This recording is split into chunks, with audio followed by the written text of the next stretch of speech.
घर सोडून कुठेही जायचं म्हटलं तर खरं तर डोक्याला संताप असतो, कारण एवढं सगळं आवरायचं असते ना घरातलं. तसाच आजचा माझा दिवस आहे. सगळ्यात आधी सकाळी सकाळी छान अशी पॅकिंग करायला घेतली होती, कारण आम्हाला जायचं आहे आज नागपूरला निघायचं होतं.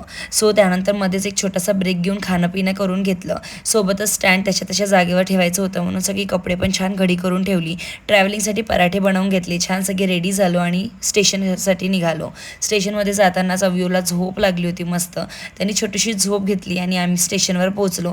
प्रचंड अशी गर्दी होती, बट तरीसुद्धा आम्ही आमच्या सीटवर जाऊन पोहोचलो. थोडी गर्दी असली तरीसुद्धा लोक थोडे कॉपरेटिव्ह असतातच. पोहोचल्यानंतर अव्यू मस्त बाहेरचं दृश्य बघत होता आणि इतकं गोड वाड्यासारखं बसलं होतं ना, ते बघून मला खूप छान वाटलं.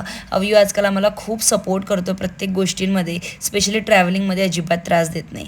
प्रीतमला काहीतरी खायला मागितलं तर फक्त एकच तो देतो, कारण ती गोष्ट त्याची सुद्धा आवडीची असते, म्हणून लवकर संपावं नाही असं त्याला वाटत असते. माझ्या छोट्या आणि मोठ्या दोन्ही लेकरांना जेवण चारलं आणि त्याचबरोबर छान अशी भेळ घेतली. खूप टेस्टी नव्हती, पण तरीसुद्धा ओके ओके होती, चालतंच आहे. चला, त्यानंतर रात्रीची वेळ होती, झोपायला खूप प्रयत्न केले. अव्यू झोपायला रेडीच नव्हतं, कारण त्याची एनर्जी नेक्स्ट लेवल होती. उशिरा झोपला आणि सकाळी लवकर उठलं म्हणून इथे त्याचं रडगाणं चाललं होतं. बाहेरचं दृश्य इतकं सुंदर होतं की माझं तर मन प्रसन्न होतं, कारण मला असं ट्रॅव्हलिंग करायला प्रचंड आवडतं. त्यानंतर आम्ही नागपूरला येऊन पोहोचलो. वेळेच्या 2 मिनटं आधीच आम्ही बाहेर निघायचा प्रयत्न करत होतो आणि त्यानंतर आम्ही बाहेर निघालो सुद्धा. ऑटो केला, कारण नागपूरमध्ये फिरण्याची मजा ऑटोमध्येच आहे आणि मला पर्सनली ऑटो खूप आवडतो. चला, आम्ही आमच्या घरी जातो. तुम्ही स्टे ट्यून करा नेक्स्ट मिनी व्लॉगसाठी. बाय.